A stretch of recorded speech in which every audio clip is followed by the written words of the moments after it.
Hello friends, welcome to my channel. मैं हूं मोनिका गुलियर। आपके लिए आज का नेक्स्ट क्विज लेके आई हूं। तो चलिए स्टार्ट करते हैं। फर्स्ट क्वेश्चन से न्यू स्टूडेंट्स के लिए बता रही हूं। डेली रात को 10 बजे एक क्विज होता है।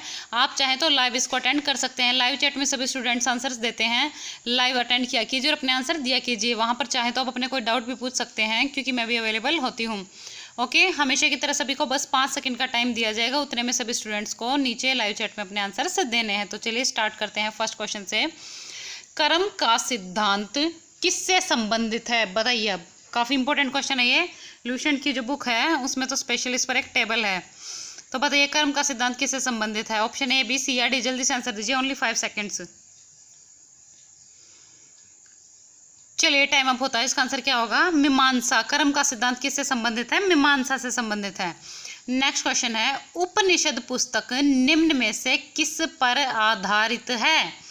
तो बताइए, उपनिषद जो है, आपको पता है उपनिषद लिखे गए हैं, वेदों की तरह उपनिषद भी हैं, तो वो किस पर आधारित है? बताइए। सेकंड का आंसर क्या होगा? चलिए टाइम अप होता है। इसका आंसर क्या होगा? दर्शन। जो उपनिषद पुस्तक है वो किस पर आधारित है? दर्शन पर आधारित है। नेक्स्ट क्वेश्चन, निम्न में से गायत्री मंत्र किस में मिलता है? अब बताइए, गायत्री मंत्र इनमें से कहाँ पर मिलता है? बताइए, ऋग्वेद, यजुर्वेद, उपनिषद या भगवत गीता। दीजिए जल्दी से आंसर। चलिए टाइम अप होता है। इसका आंसर क्या होगा? ऋग्वेद। जो गायत्री मंत्र पाया जाता है वो ऋग्वेद में पाया जाता है। याद रखिएगा, गायत्री मंत्र ऋग्वेद में पाया जाता है। इंपॉर्टेंट है क्वेश्चन, कई बार पेपर में रिपीट भी हो चुका है। नेक्स्ट क्वेश्चन है, प्रसिद्ध 10 राजाओं का युद्ध, जिसे दशराग्य युद्ध के नाम से भी जाना जाता है। दशराग्य युद्ध भी आ सकता है पेपर में, और 10 राजाओं का युद्ध भी आ सकता है।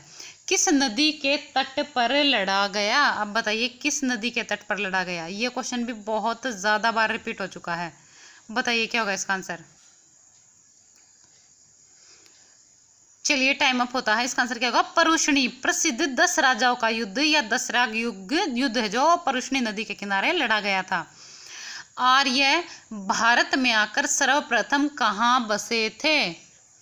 अब बताइए, सबसे पहले आर्य कहाँ पर बसे थे भारत में आकर? आपको पता है, ये जो भारत है उसमें जो उत्तरी भारत के जो निवासी हैं उनको आर्यों के ही वंशज माना जाता है, और जो दक्षिणी भारत के निवासी हैं उनको द्रविडियन माना जाता है। तो फिलहाल इसका आंसर क्या होगा? टाइम अप हो चुका है। इसका आंसर क्या होगा? पंजाब। आर्य सर्वप्रथम भारत में पंजाब में आकर बसे थे। नेक्स्ट क्वेश्चन, कांडला बंदरगाह का नया नाम क्या रखा गया है? अब वैसे तो मैं आपको 2020 तक जितने भी नाम बदले गए हैं ना, उस पर एक स्पेशल वीडियो बना चुकी हूँ और आपको करा चुकी हूँ सारे के सारे नाम, क्योंकि एचएसएससी के एग्जाम्स के लिए बहुत ही ज़्यादा इंपॉर्टेंट है। तो मुझे देखना है किस किस को नाम है ये याद है ये नाम। बताइए क्या रखा गया है कांडला बंदरगाह का नया नाम? चलिए टाइम अप होता है। इसका आंसर क्या होगा? दीनदयाल बंदरगाह। कांडला बंदरगाह का नया नाम क्या रख दिया गया? दीनदयाल बंदरगाह। और ये है कहाँ पर? गुजरात में है। याद रखिएगा, दीनदयाल बंदरगाह कहाँ है? गुजरात में है। बदले हुए नाम जरूर पूछे जाते हैं, सबको याद रखने हैं बिल्कुल पक्का। 2020 तक जितने भी नाम बदले गए हैं ना, चाहे वो हरियाणा के हो या इंडिया के हो। अंतर्राष्ट्रीय महिला दिवस कब मनाया जाता है? दीजिए आंसर। अंतर्राष्ट्रीय महिला दिवस कब मनाया जाता है? ये क्वेश्चन पेपर में बार बार रिपीट होता है। बताइए।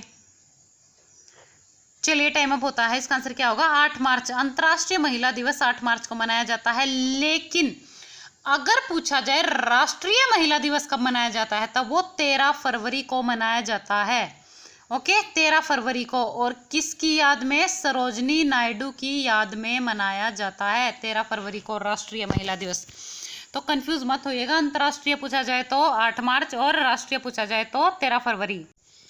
अब नेक्स्ट क्वेश्चन है, नीले व लाल धागों से निर्मित बिना कली का घाघरा क्या कहलाता है? अब जैसे कि मैंने आपको बोल रखा है, डेली आपको एक वस्त्र और एक आभूषण मैं कराऊंगी ताकि आप सबको याद हो जाए, क्योंकि ज़्यादातर स्टूडेंट्स के नाम बहुत अजीब लगते हैं और याद नहीं होते हैं, इसलिए मैं आपको डेली रिवाइज कराती रहूँगी। एक ना एक क्वेश्चन कोशिश करूँगी मैं इंक्लूड रहे आपका। तो फिलहाल इसका आंसर क्या होगा? खारा। नीले व लाल धागों से निर्मित बिना कली का घाघरा क्या कहलाता है? खारा कहलाता है। ओके, अब आप कुछ भी करके याद रख लीजिए इसको। नीला लाल रंग कैसा कैसा, नीले व लाल रंग का जो घाघरा होता है वो बिना कली का घाघरा होता है। ठीक है, ये भी याद रखिएगा, जो खारा कहलाता है। छाछ कहाँ पहने जाने वाला आभूषण है? तो क्या होगा इसका आंसर बताइए। छाछ कहाँ पहने जाने वाला आभूषण है? माथे पर, बाजू में, गले में या नाक में? दीजिए जल्दी से आंसर। चलिए टाइम अप होता है। इसका आंसर क्या होगा? माथे पर। छाछ कहाँ पहने जाने वाला आभूषण है? माथे पर पहने जाने वाला आभूषण है। ये एग्जाम में पूछा गया था, ये जो क्लर्क के एग्जाम हुए थे ना सितंबर में पिछले साल, उसमें पूछा गया था ये। चलिए नेक्स्ट क्वेश्चन है, निम्न में से देश के लिए राष्ट्रीय आय का पहला अनुमान किसने तैयार किया था? आप बताइए किसने तैयार किया था? राष्ट्रीय आय समिति ने, केंद्रीय सांख्यिकी संगठन ने, दादा भाई नौरोजी ने या एनएसएसओ ने? बताइए क्या होगा इसका आंसर। चलिए टाइम अप होता है। इसका आंसर क्या होगा? दादा भाई नौरोजी। राष्ट्रीय आय का पहला अनुमान किसने तैयार किया था? दादा भाई नौरोजी ने तैयार किया था। ओके, और ये फुल फॉर्म भी याद रखिएगा जो दी हुई है, जैसे कि सीएसओ की फुल फॉर्म क्या होती है? केंद्रीय सांख्यिकी संगठन, और एनएसएसओ की राष्ट्रीय नमूना सर्वेक्षण संगठन। पेपर में पूछ ली जाती है ये भी। नेक्स्ट क्वेश्चन है, सिनोनिम ऑफ कैवलकेड। अब बताइए इसका सिनोनिम क्या होगा? Option A procession, B apprehension, C bargain, D speech. दीजिए answer. Only 5 seconds you have, जल्दी से आंसर दीजिए। चलिए टाइम अप होता है। इसका आंसर क्या होगा? Option A is correct. अब देखिए कैवलकेड होता क्या है? कैवलकेड होता है जुलूस। ओके, जुलूस, ठीक है, क्या होता है? जुलूस होता है। और प्रोसेशन भी क्या होता है? जुलूस होता है। तो इसका सिनोनिम हो गया। अब चलिए बाकी के ऑप्शंस एक्सप्लेन कर देती हूँ मैं आपको। एप्रीहेंशन, एप्रीहेंशन होता है डराना, किसी को गिरफ्तार करना या किसी को समझना, कुछ भी हो सकता है इसका मीनिंग, डराना या गिरफ्तार करना मेनली, ठीक है। बार्गेन, बार्गेन क्या होता है? कीमत करवा कर खरीदी करना, यानी कि करती है ना मम्मियाँ कई बार कि 10 रुपये कम कर दो, ये 20 रुपये कम कर दो, इसमें नहीं ये इतने का नहीं है, तो वो क्या होती है? बार्गेनिंग करनी होती है। आप इस शब्द को डेली लाइफ में यूज़ भी किया करो, आपको अच्छे से याद भी हो जाएगा, ठीक है, बार्गेन। आप देखिए स्पीच, स्पीच सबको पता है ये भाषण होता है। चलिए next question, antonym of concord. अब बताइए क्या होगा इसका आंसर? बहुत बार आ चुके हैं ये, सारे प्रीवियस ईयर के हैं, ध्यान से किया करो इनको। दीजिए क्या होगा इसका आंसर? हारमोनी, अकॉर्ड, डिस्कॉर्ड या मेलोडी। और हाँ, कल मैंने जो क्वेश्चन पूछा था उसका आंसर सभी स्टूडेंट्स ने नहीं दिया। जो स्टूडेंट्स डेली आंसर देते हैं उनमें से भी कुछ स्टूडेंट्स ने आंसर नहीं दिया। तो आपने आंसर क्यों नहीं दिया? दिया करो डेली आंसर, है आपकी रिवीजन होती है। अगर आप गलत भी करते हो तो मैं आपको बताती तो हूँ ना, रिप्लाई करती हूँ, तो दिया करो, सही आए या गलत आए। डेली का जो मैं क्वेश्चन पूछती हूँ आपके लिए उसका आंसर ज़रूर दिया करो। ओके, तो फिलहाल इसका आंसर बता रही हूँ मैं आपको। इसका आंसर क्या होगा? ऑप्शन सी इज करेक्ट, यानी कि डिस्कॉर्ड। आप देखिए कॉन्कॉर्ड क्या होता है? मेल या सहमति होना, ठीक है, किसी के साथ मेल होना या सहमति होना। और डिस्कॉर्ड क्या होता है? झगड़ा होना, ठीक है। तो कॉन्कॉर्ड का उल्टा क्या हो गया? डिस्कॉर्ड, ठीक है। कॉन्कॉर्ड मेल मिलाप, डिस्कॉर्ड झगड़ा। अब देखिए बाकी के ऑप्शंस। अकॉर्ड, अकॉर्ड क्या होता है? सहमत होना या अनुमति देना। ओके, अकॉर्ड सहमत होना या अनुमति देना। आप अकॉर्डिंग से याद रख लीजिए इसको, ठीक है। मेलोडी, मेलोडी क्या होता है? मधुर या किसी चीज़ की धुन होती है जो अच्छी सी, उसको मेलोडी बोल देते हैं। ओके, चलिए अभी नेक्स्ट क्वेश्चन है, idiom. I knew he had an axe to grind and turn down his offer of help. अब बताइए एन एक्सेस टू ग्रिंड, इसका इडियम क्या होगा? A blunt axe, a sharp tongue, a private interest to serve, a tendency to fight. दीजिए answer 13 का क्या होगा? चलिए टाइम अप होता है। ऑप्शन सी इज करेक्ट, यानी कि ए प्राइवेट इंटरेस्ट टू सर्व, यानी कि छुपा हुआ स्वार्थ। ओके, ए प्राइवेट इंटरेस्ट मतलब अपना खुद का इंटरेस्ट, टू सर्व मतलब काम करने में, ओके, मतलब छुपा हुआ स्वार्थ हो। तो अब एन एक्सेस टू ग्रिंड का क्या हो गया? ए प्राइवेट इंटरेस्ट टू सर्व। याद रखिएगा, एडीएम पेपर में बहुत बार रिपीट हो चुका है। चलिए बाकी के ऑप्शंस एक्सप्लेन कर देती हूँ। ए ब्लंट एक्स है, यानी कि थोथरी कुलाड़ी, एक्स कुलाड़ी होता है। ओके, याद रखिएगा एक्स को भी, इसका मतलब होता है कुलाड़ी। ए ब्लंट एक्स है मतलब थोथरी कुलाड़ी। ए शार्प टंग है, शार्प टंग होता है तेज जुबान, ठीक है। अब ए टेंडेंसी टू फाइट, ये क्या होता है? मतलब लड़ने की नीयत। ओके, चलिए नेक्स्ट क्वेश्चन है, one word substitution. A raised place on which offerings to a god are made. अब बताइए क्या होगा इसका आंसर इनमें से? जल्दी से आंसर दीजिए। चलिए टाइम अप होता है। ऑप्शन क्या होगा इसका answer? D is correct. Okay, यानी कि अल्टर। अब देखिए ए रेज्ड प्लेस, यानी कि उठा हुआ, रेज्ड क्या होता है? उठा हुआ, ठीक है।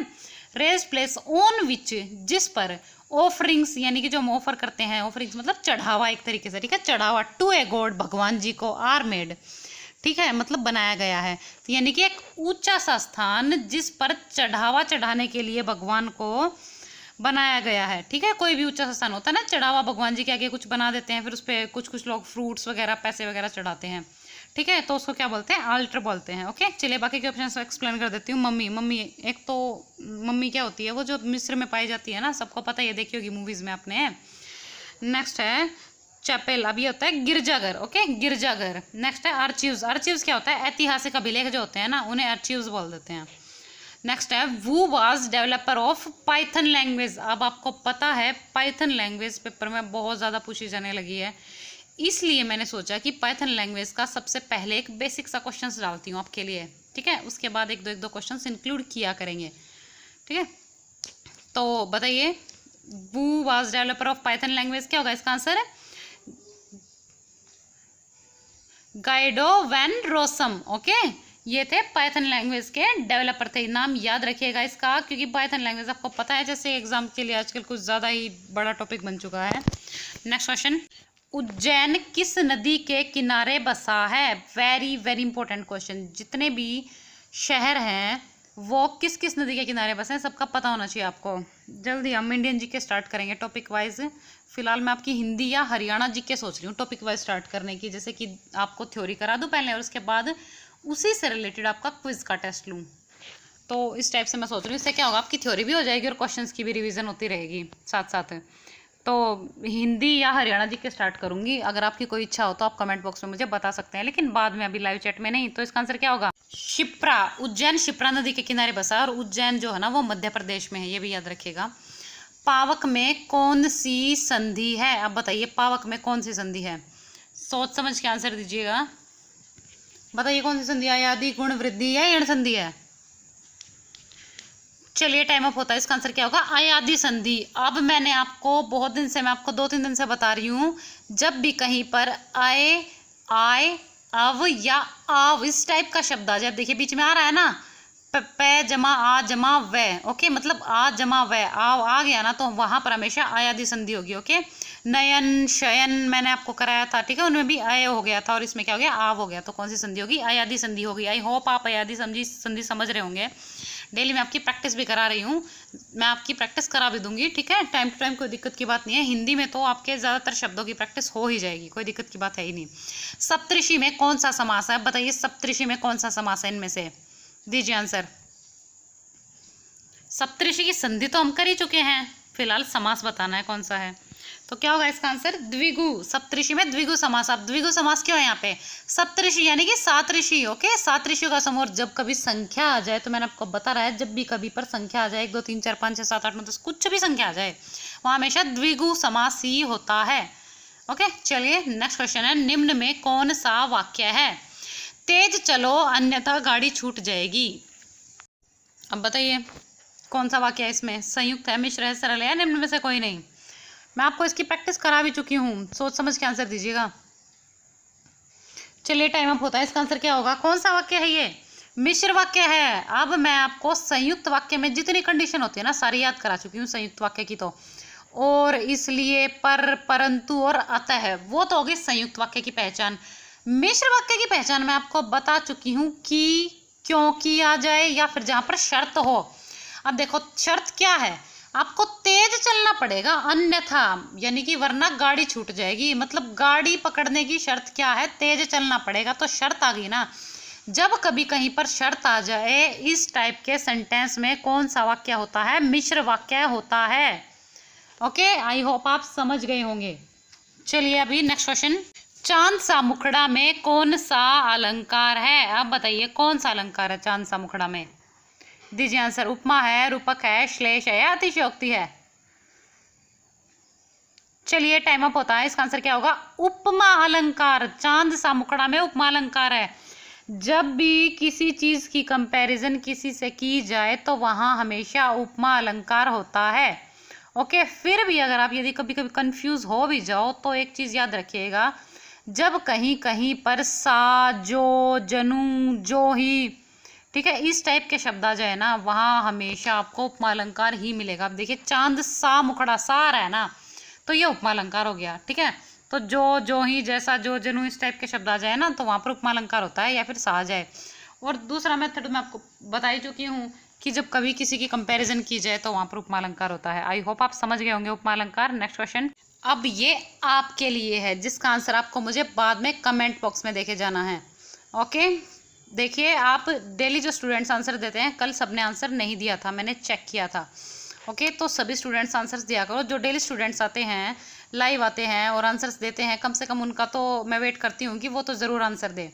ओके, तो अब तो नाम भी याद हो ही गए हैं मुझे सबके, तो आंसर दिया करो, मैं चेक करती हूँ आप सभी के आंसर्स।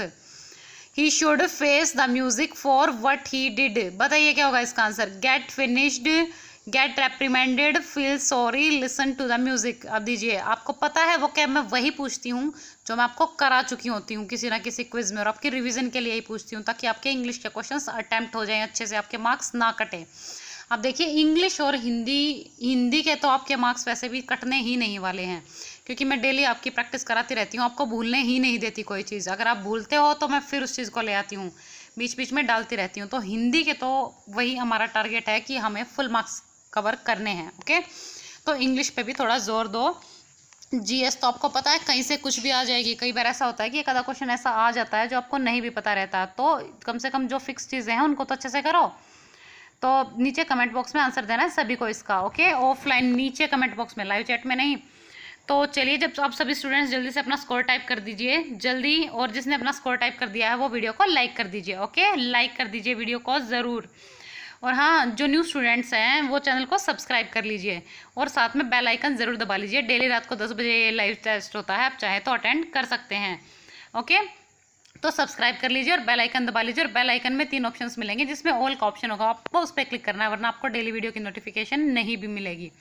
ओके, और मैंने प्रीवियस ईयर क्विज भी करा रखे हैं हरियाणा जीके के। हरियाणा के जो पुराने पेपर्स में क्वेश्चंस आए ना हरियाणा जीके के, उस पर भी वीडियो मिल जाएगी आपको प्लेलिस्ट में। और साथ ही एनिमल हस्बेंड्री के भी मैंने जो पुराने पेपर में क्वेश्चंस आए हुए हैं ना, वो ज़्यादातर करा रखे हैं प्लेलिस्ट में। आपको एनिमल हस्बेंड्री भी मिल जाएगी और हरियाणा जीके का भी क्विज मिल जाएगा। ओके, तो जितना हो सके वीडियो को लाइक करें, शेयर करें, चैनल को सब्सक्राइब करें, और हाँ, कमेंट बॉक्स में ज़रूर बताइएगा कि वीडियो आपको कैसी लगी। अगर आप अच्छे अच्छे कमेंट्स करते हैं तो हमें भी बहुत ज़्यादा सपोर्ट मिलता है। Okay, thank you, like share and subscribe. Bye bye and good night to all of you, and best of luck for your exams. Thank you.